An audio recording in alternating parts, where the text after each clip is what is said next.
Welcome to Wealth Coffee Chats, folks, for your daily live updates. Get the most out of today's episode by participating in the chat. Make sure you ask some questions, be part of the conversation, have a bit of fun, grab a coffee or a tea, take some notes, and get ready to start your day, folks. Quick few housekeeping rules, though. No spamming, no advertising or self-promotion in the chat. That's not on. Be kind and respectful to everyone when participating. And most of all, have a good time. Real estate investing can be your biggest asset. It also can be your most expensive asset when it comes to getting it right or getting it wrong, folks. It can be time-consuming, stressful, and that's why here at Positive, we have what's called a 6-star team, a full-service team that provides integrated wealth and property investing solutions and services simply designed to help you progress towards your goal of passive income through your property portfolio, folks. Make sure you check out our other podcasts on the Positive Mentor Network. Not only is there Wealth Coffee Chats, there's the Urban Property Investor. Drops every Wednesday with straight-talking investing strategies and lessons with Sam Saggers. Property Investor Tales. This is where our clients, you guys, share real-life stories from property investing, hosted by some of our advisors and strategists. And that's done every fortnight, dropping every Monday. Wealth, Wine and Wisdom, folks, that debriefs the week that was in the world of finance and property, hosted by yours truly, Jason Witten and Andy Fenton on Fridays. Welcome to another Wealth Coffee Chat. Marvellous Monday. Hope you're well, folks, wherever you are. If you think it's Get Rich Quick, you're in the wrong place. This is the wrong podcast. This is the wrong life for you. Welcome to another Wealth Coffee Chat. Hope you're all awesome and well.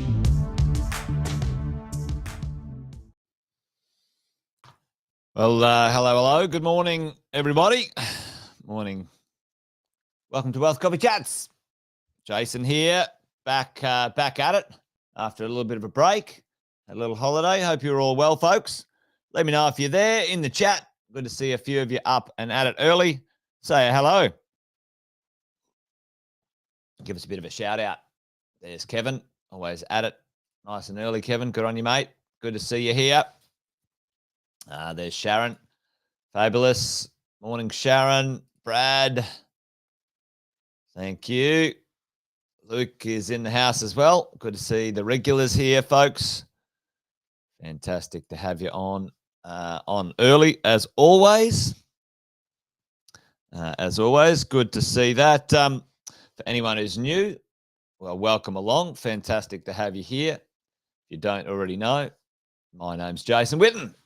We get together each morning, usually about 10 past 8 for a Wealth Coffee Chat. Been doing it for a while. A few of the team these days take care of a few of the days, which is awesome. A little bit of finance conversations on Fridays, some property management on Wednesdays. And for the last couple of weeks, Sam and Andy Fenton have been taking care of things. So hopefully they did a good job, folks. Hopefully they took care of you. I'm sure they did. But there's Tim. Morning, mate. Great to have you here. And good to be back at it with you guys. Hey, listen, today I thought we might talk a little bit about something that I hear, something I've been saying for a long time. Buy well, don't sell. Buy well, don't sell. Well, it's a bit of a catch cry of mine. Really, for me, it's a simple way of saying the idea of property investing is something that you've got to take your time on and make sure you keep the properties you buy. Listen, folks, for the last 20 plus years, myself and Sam and the team have been helping people buy real estate. Now, the biggest challenge has been helping people keep real estate, keep the properties. Life tends to come along. Right now, there's a few people under a bit of stress and pressure, which is understandable. Interest rates have gone up. And often the first thing that they do is sell some of their investments or their properties.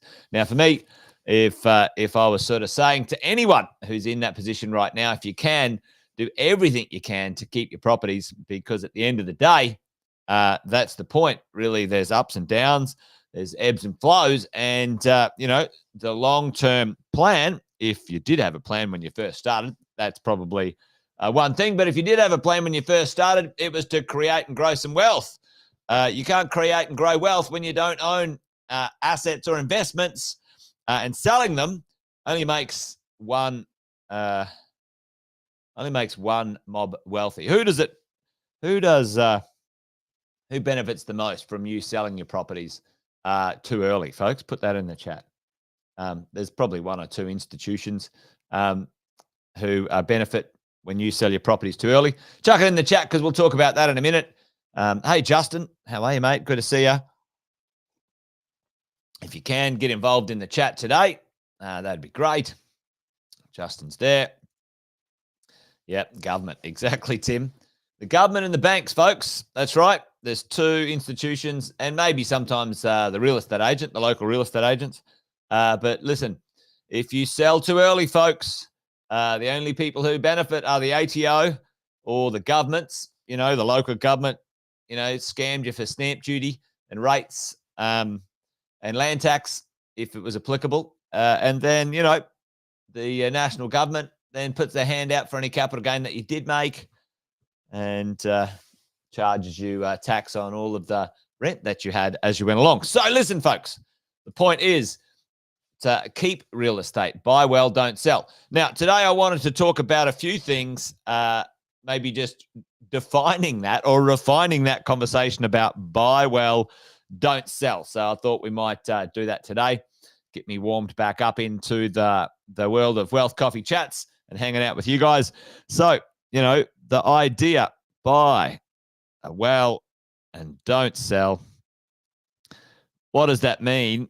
And folks, when is it actually appropriate to sell? And I think that's what we might talk about today. So there's three prime reasons for me, for most of us, that why we would sell our properties, folks.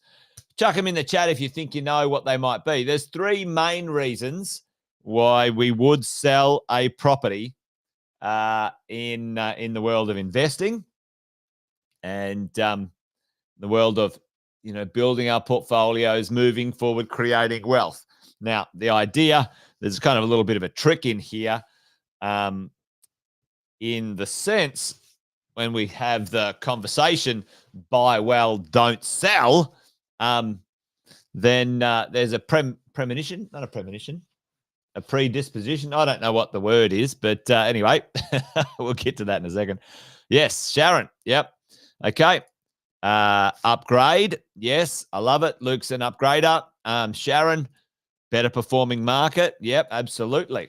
Upgrade to a better asset class. Yes, I love it, Tim. Yep. So there's the conversation of upgrading. So let's have a conversation today about why would we sell? Well, let's in the buy well, don't sell conversation, there's a premonition that in the beginning you bought well. Okay, so let's talk about that. Let's talk about if you didn't buy well, if you have a substandard asset. Okay, now a substandard asset, what might that be? It might be an older property that requires a lot of maintenance. It might be a property that is highly negative cash flow with no capital growth, and it's costing you a lot of money. It might be a property that's in a really low growth market. Let's say sometimes regional markets or sometimes even suburban markets, but they're really low price, low demographic. A substandard asset, folks. A substandard asset. What might that be? When it comes to the world of property investing. Now, there's a few machinations of the substandard asset when we talk about how do we sort of ascertain whether it's substandard, and that's kind of like how long's a piece of string, that's for sure. But really, at the end of the day, the idea is what type of rental return are you getting? What type of rental return? And is it keeping up with the marketplace? What type of capital growth are you getting? Your cap growth. And is it creating either deposits or equity or wealth for you as you go along? Make sure you keep an eye on that. And a couple of other things here, which is, an asset where can you get sort of leverage on it?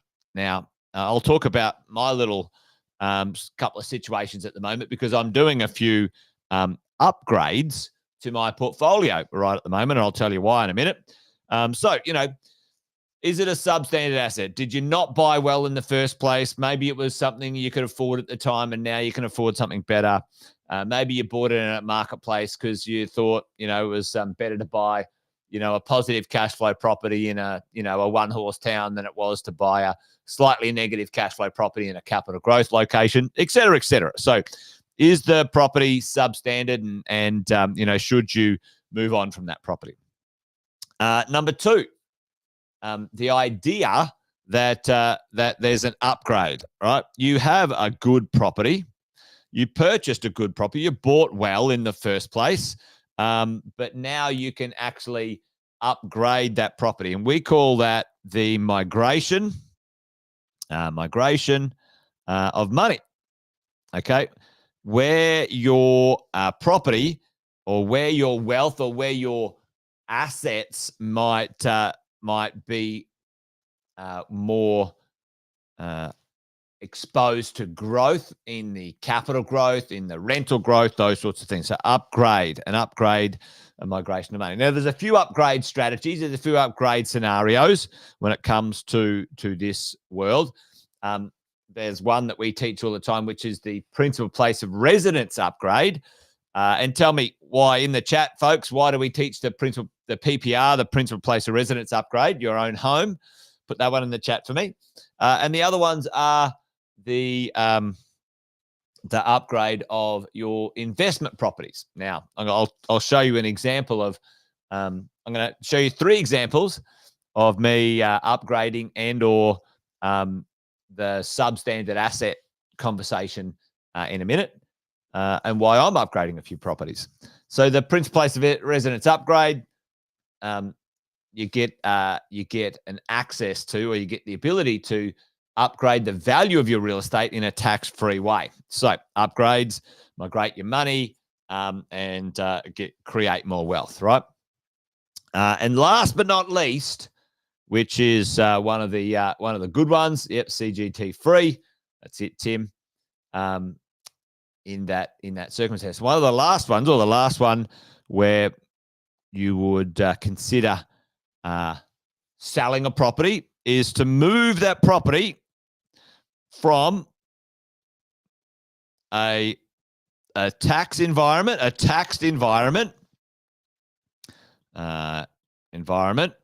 to a low or no tax environment. Now, who knows what I'm talking about there? Put that in the chat if you know what I'm talking about, right? So at some point when at the end of it's not the end. It's not the end. It's not a great way to say it. At the end of our days, no. As your portfolio grows and you create a certain amount of wealth, we are often well served in, yep, absolutely. There's ways to put some of that wealth. Either you can transfer a certain type of property directly into super. When it comes to commercial business owners out there, you can have it in a low tax environment external because you own your own property, and you can transfer that into super if you plan that in advance. So that might be applicable. Or you have a number of properties outside of super.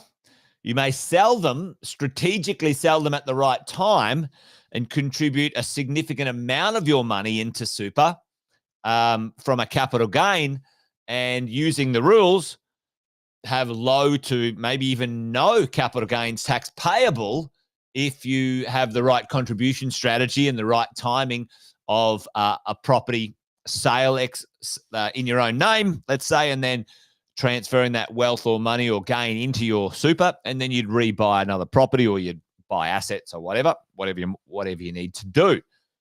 So very smart. And the last but not least, in recent times, the government has been fiddling with the tax regime. And Andy and I have been chatting about investment companies, the tax the tax treatment for investment companies compared to other things in the future. And that might be a smart way to do things as we go along, because there's not a perfect scenario. Often, folks, when we're buying our properties or creating our wealth, especially if you're PAYG, and to be honest, even business owners to a large degree, but PAYG, this is pay-as-you-go tax earners.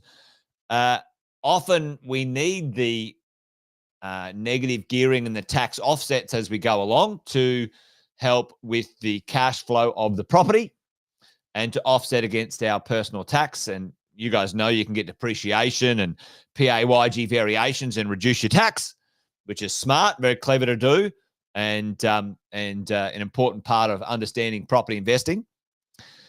So, that's a taxed environment in your own name. And then, later on when you might not have any more tax deductions in your personal name, many people who we help with property investing minimize their tax pretty significantly, and they've got, low to no tax left to minimize. Then vehicles or low tax vehicles like companies and trusts and super funds are very well worth having a look at. So there you go. There's three reasons that might happen, right? So I'll give you a few examples of what's going on for me right now when it comes to a few examples in the real world.